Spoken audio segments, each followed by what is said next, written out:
Hi everybody, welcome to episode 25 of the Teesside Business Podcast. Today we're very lucky to be joined by Donna from Bump and Beyond. Thanks very much for coming down and talking to us. You're welcome, it's good to be here. So if we want to start off by you giving us a bit about your career history and what led you to start like Bump and Beyond. Yeah, I've always been interested in fitness since a young age. From school I used to go to exercise classes with my mum, so I've always been interested in fitness classes and just going along. From there I've always had an interest in health and well-being.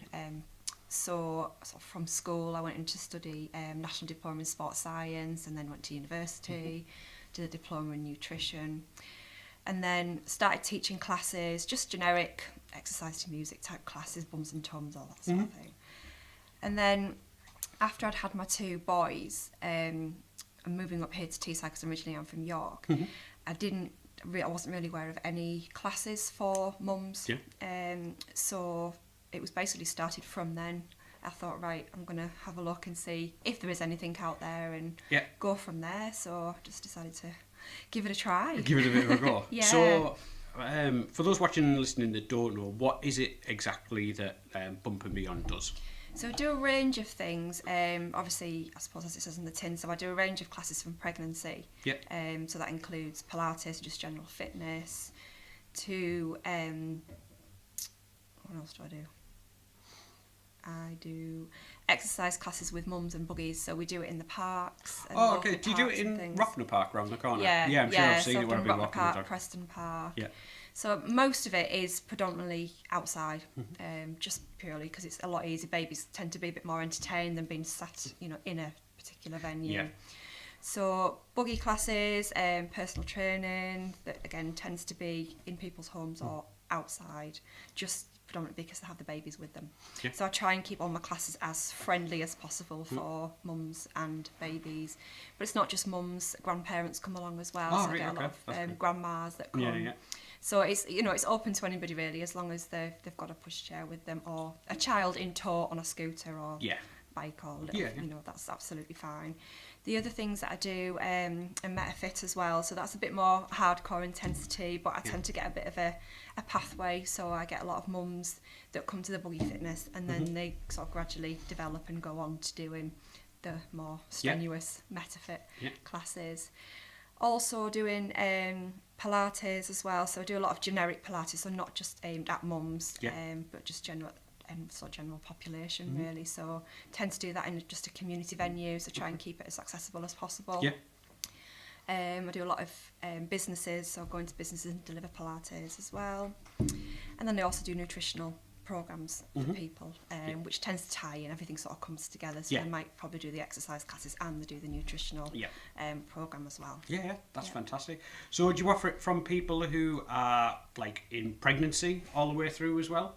So is there any kind of like, I know there's a lot of people out there, my wife was one of them obviously when she was pregnant with our daughter, is that a lot of people are now starting to think, well, how do I stay fit and healthy through pregnancy as well? I know there's a big thing where I think there's a shift happening where it used to be when people got pregnant, it was like, great, I can eat everything that can't outrun me now, basically. But now a lot of people are starting to think, well, I don't want to do that because I've got it all to come off at the other end kind of thing. Absolutely. So what are the main kind of like differences or challenges that you've got to address with somebody who's pregnant versus somebody who's not used to doing like a normal class, etc.? It's different because it depends. If you've got a lady who's been active before she was pregnant, then they can continue to do that same level but the idea is that you don't try and increase beyond that level. So you can stay with that same weight or that same intensity for the first couple of sort of trimesters, and then into that last month. Then you just got to listen to your body. Some mums will continue to run, things like that, but I think it very much depends on pelvic floor health and things like that as well, which a lot of ladies don't realise. The pelvic floor, the baby's weight on that pelvic floor is quite a lot, really. So it can damage the pelvic floor. So I wouldn't recommend, once you get into that sort of last 3 months of pregnancy, I wouldn't recommend doing high impact stuff. For somebody perhaps that hasn't exercised much, it's not recommended to go all out and start this whole new exercise program. It's more beneficial just to do something quite steady and quite relaxed, so just like a walk, going swimming, but it's definitely recommended to continue to exercise no matter what you do throughout your pregnancy, unless there's any contraindications, and you're advised not to by a GP. But it's one of the best things that you can do is actually exercise through pregnancy. It's great, it helps to a speedier delivery, it just makes things a lot easier through the birth process. Yeah, well, I suppose if your body's fit and healthy, then it helps, your process all the way through. Yeah. So something that you probably get asked about a lot, what kind of like major considerations are there for, a lot of mums, I imagine, when they're first of all pregnant, and think, right, well, what can I do that's going to be best for me and the baby, either like food and nutrition wise, or like I say, exercise wise. Let's say we've got someone who doesn't do any exercise. Do you make any kind of, like, have you got any like recommendations for people who I think the main thing really is have a look and see what classes are out there. There's a lot of the sort of local run council leisure centres do, like the classes in the swimming pools and things. Yeah. So, find the most important thing really is to find a class that you actually enjoy doing. Yeah. Because then it's sustainable and you're gonna stick at it. Yeah. And also you've got that social side as well. But in terms of diet, nutrition, it's all about just being sensible, really. I always say it's an 80-20. Yeah. So 80% of the time you eat, you're healthy, carbohydrates, your fruit and vegetables, good fats, protein, and then that 20% of the time you can let yourself have a treat and things. But in terms of those sort of extra calories during pregnancy, you shouldn't be consuming more than 200 calories, but that's not until an extra 200 calories. Yeah. That's the last 3 months of pregnancy, so it's not the first. Oh, right, okay. So it's only that last trimester that you need an extra 200 calories a day. Also, at the start, you don't actually need like extra calories to grow a tiny human? No. Oh, okay. No. It's just those last 3 months where the biggest growth and development and things come from. Just obviously the pure weight of the baby and that moving around and things as a woman. But so no, it's the last 3 months. And 200 calories isn't a lot, really. It's not, and again, a lot of people might reach for a chocolate bar. Yeah. Which is probably over that. Yeah. So it's just a slice of toast, a couple of slices of toast or something. But again, it's trying to be a healthy snack. Yeah.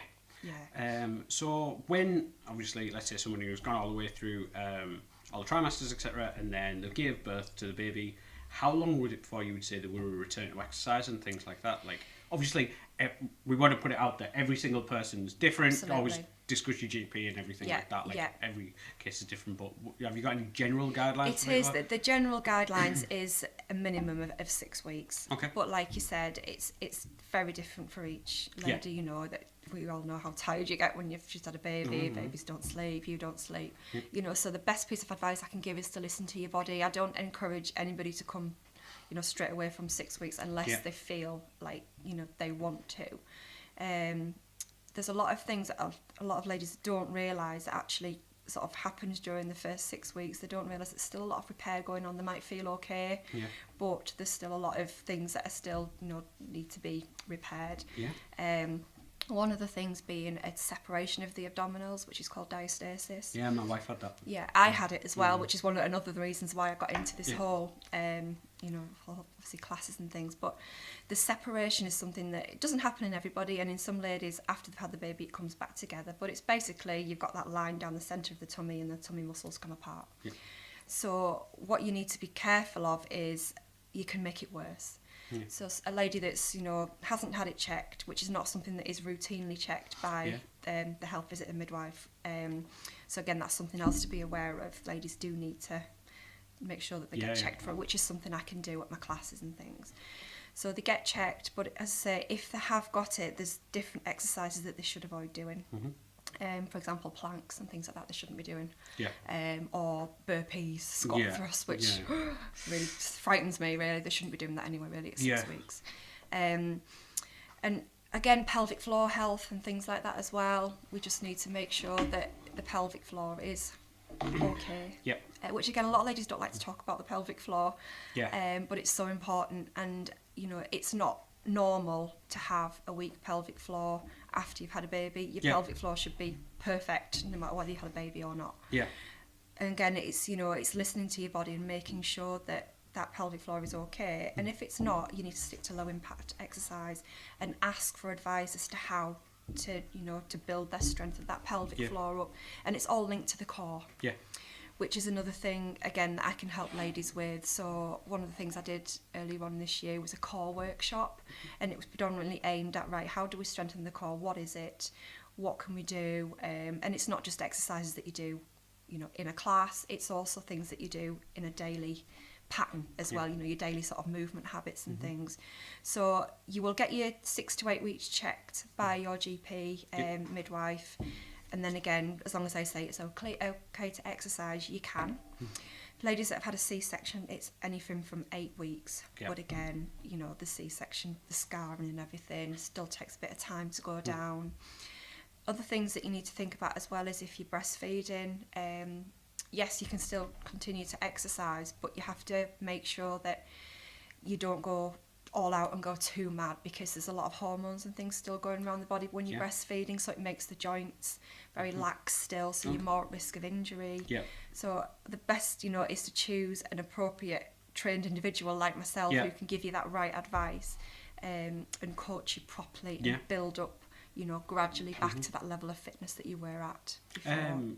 It's interesting that you mentioned like breastfeeding and stuff like that. There's a lot of people talk about, should they be consuming more calories, etc., when they're breastfeeding? Is it, are they better at consuming certain things to, like, I know obviously your immune system is passed on to your baby, etc., through breast, but is there any way that you can help process or anything like that? Or? Again, it's just that, you know, healthy diet, so making sure that you do stick to the healthy carbohydrates, so we call it the complex carbohydrates, which is like your wholemeal, whole grain, as opposed to like white pasta and things like that.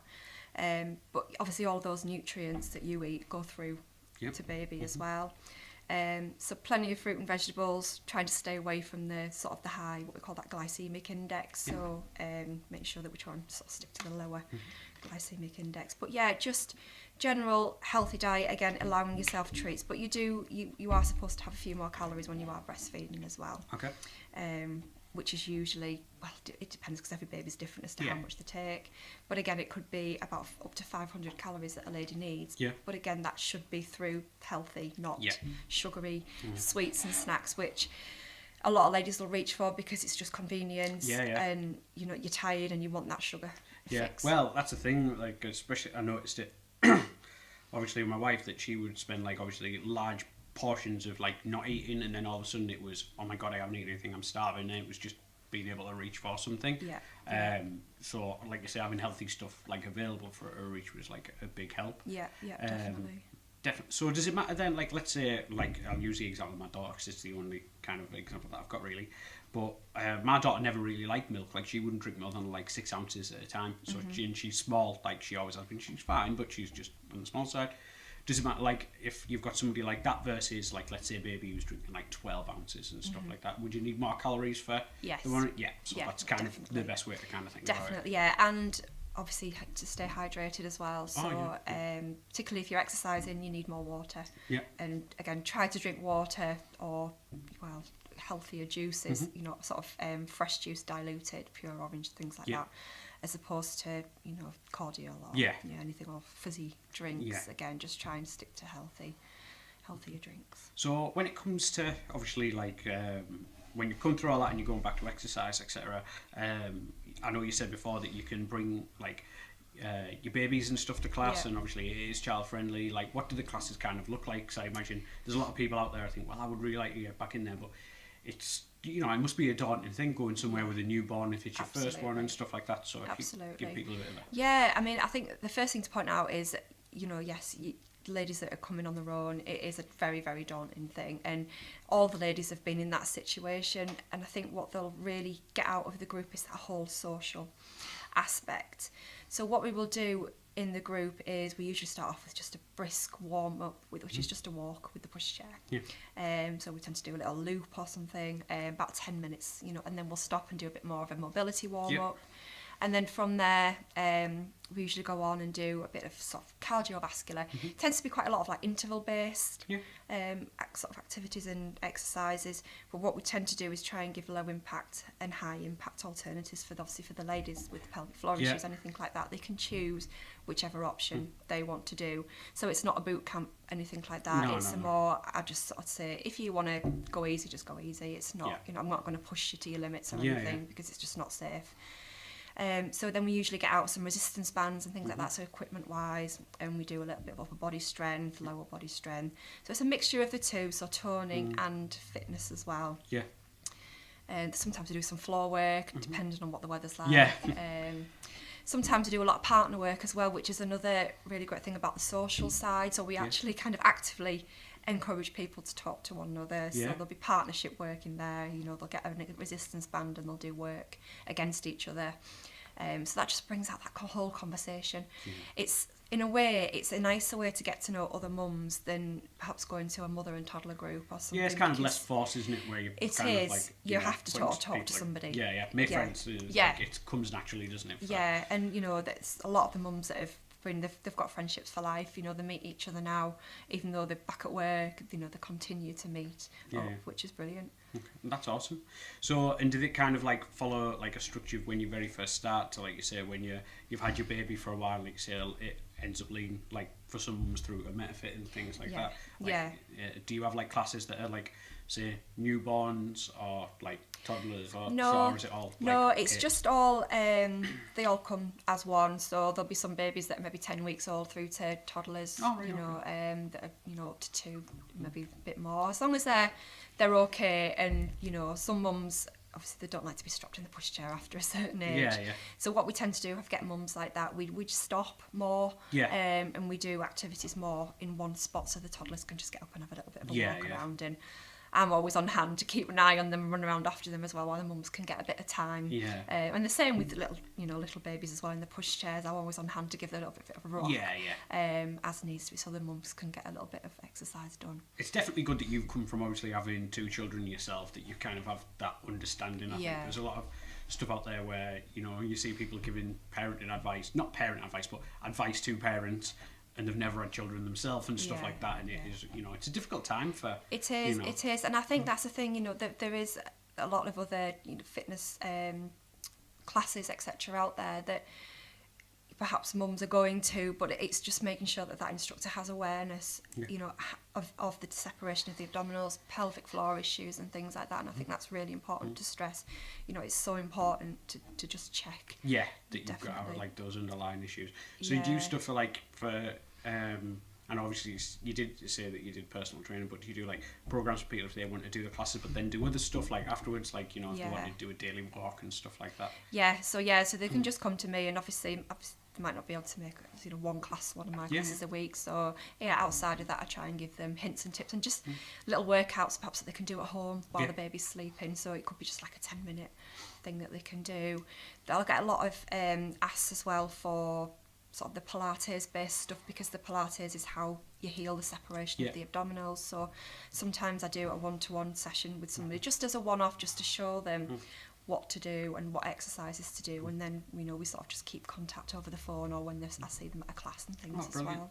So for those listening, obviously you mentioned Pilates, that it's involved with the classes and stuff. For those who don't know, what exactly is Pilates? You tend to get yoga and Pilates, there's a bit of a crossover between the two. Pilates is very much focused on the whole core and everything working out from the core and beyond. So obviously you've got your core, then you've got your extremities, your legs, your arms, etc. Pilates is very much about focusing on your breathing and how you breathe. So as opposed to yoga, which tends to be belly breathing, Pilates is into the rib cage, which is called a thoracic breath, which helps to engage the core more. So that's kind of one of the differences between yoga and Pilates. But Pilates is lengthening and stretching, so we tend to move a lot while we're stretching, if that makes sense. Whereas in yoga, you probably think of yoga as you hold a pose for 30 seconds, whereas you don't hold a pose in Pilates. It's a lot more movement. It's moving and hold a pose, move to the next thing. That's right. Pilates. Yoga is very much of a flowing between exercises. Pilates isn't as much as a flow.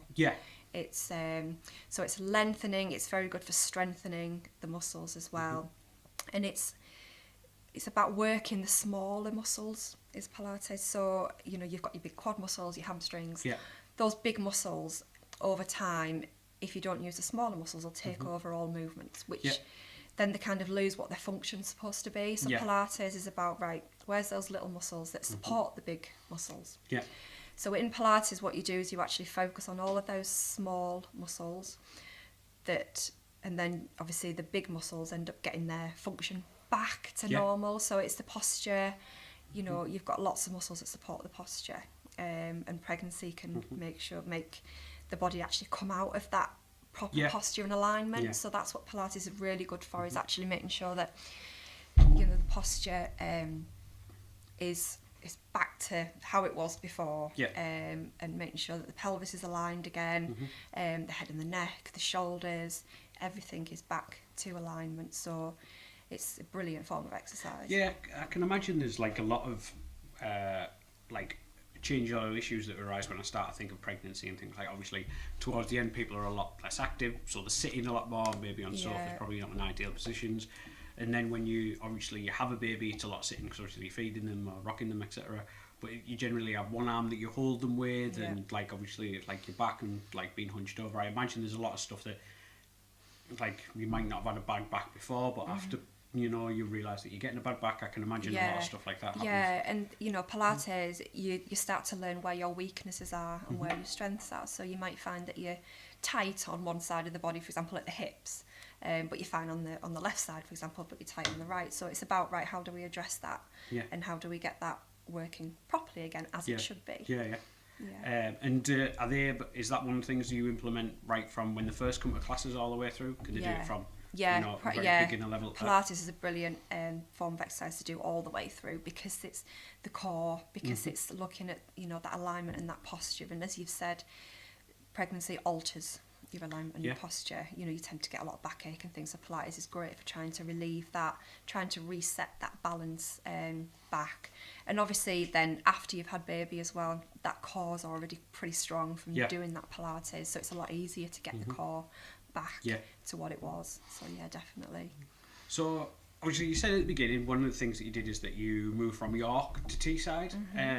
How did you find, obviously, coming over and setting a business up in Teesside and things like that? Obviously, when you looked around, you said that you didn't find anything that was like parent or mother specific for things like that. So how did it go when you very first set up and things like that? How was it? It was hard work. Obviously, not really knowing that many people other than mums that I'd met. So that was a bonus, really, is actually obviously having the children, then I can make the links and meet other mums as well.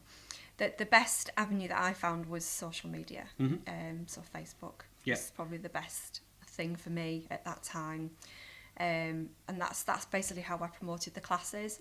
I started off with just one, just testing the market, I suppose, which was actually an indoor class, so it wasn't what I'm doing now.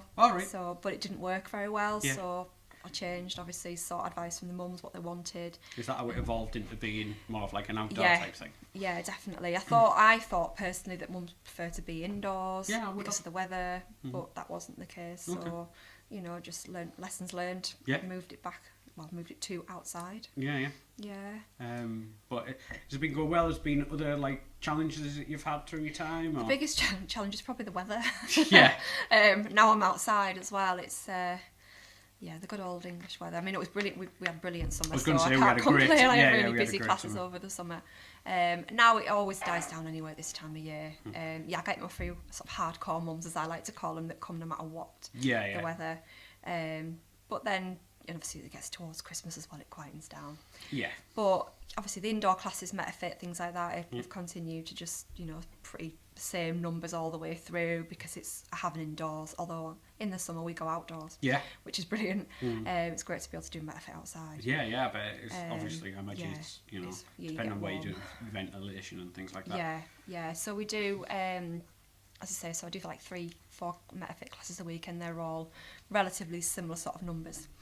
And then the buggy ones, again, it can be quiet, it can be busy. I don't do like a membership or anything, so people just come and go as they please, so they pay as you go. Which I've toyed with the idea of doing, you know, like you pay this set fee a month, but then as a mum myself, I know how hard it is when you've got a little one, you intend to go somewhere, just before you go out the door, you know, sold the nappy, and you just can't, can't get out. You won't make it, or they fall asleep, or you know, it just doesn't go to plan. So so obviously sometimes classes are quiet, but then other times they're busy. So. You still put them on when it snows and stuff like that? Yeah. Like if it's safe, like the sort of... Yeah, I mean, obviously in terms of safety. I've continued to run. The only times when I didn't was earlier on in this year when we had the really bad snow and then the ice, and it was just an ice rink. So I've just, even now, nearly went arse over tea. It just wasn't safe to do it. No. So, you don't want to be pushing a buggy around on an ice rink, to be fair. No, definitely not. Although at least I've got somewhere to hold on to. That's a good point. Yeah, might add a bit. I didn't. Yeah. Your kids would love it, I suppose. Yeah, they would. Yeah, absolutely. So no, that was the only time. But yeah, we run continuously throughout the year. Oh, that's fantastic. Will you be doing things like vouchers and stuff for Christmas for people? So I do basically like a loyalty scheme if people want to as well. So there's gift vouchers available, and I do a block booking, which is 10 sessions, which is £40 for 10. But that doesn't have to be consecutive. So again, like I was saying, if they're intending on coming to a class, but then unfortunately they can't get there, they're not going to lose out. I just literally give them a little card and I stamp that as they come. As long as it's not a year, they've got that card for. Obviously, which makes it a bit cheaper for people as well. It does, and then once they've got the 10, they get a class free. And I'm starting to do that with everybody, so give everybody a loyalty card. And then again, whether they're just paying as they go, they've got that card and they'll still get a class free at the end. Oh, that's good. But gift vouchers for personal training for classes. For more of the nutritional package, absolutely. Oh, brilliant. So when we get people on the podcast, we ask everybody the same 3 questions. I know you said you watched a couple of podcasts, but I don't know if you got to the bit where the 3 questions. I think I did. It's okay.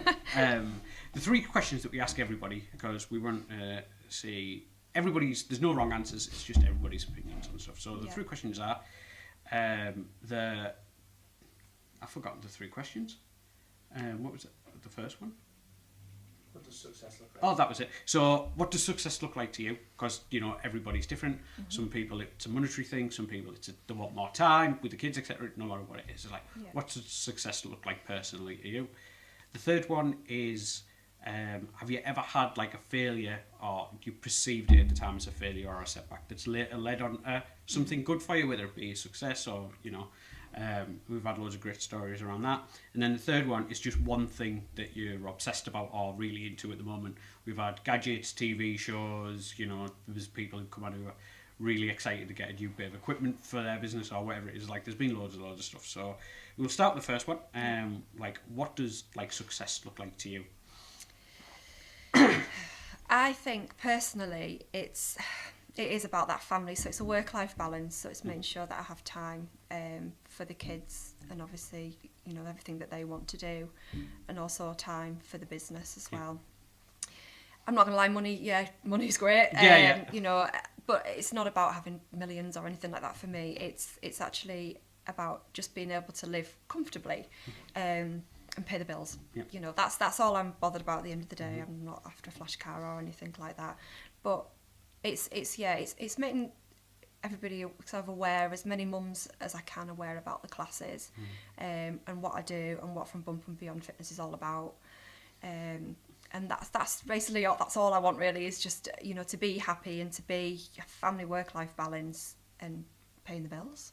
It's a tricky thing to get hold of. Like, a lot of people who come on talk about like work-life balance, and especially when you run your own business, a lot of people do talk about that it's really tricky to kind of get right and stuff like that, especially if you're doing it with other people and their kids and you're working on their work-life balance, and like, I imagine like it's a tricky thing, but it's good that you can, the good thing about when you can structure how you like, kind of thing.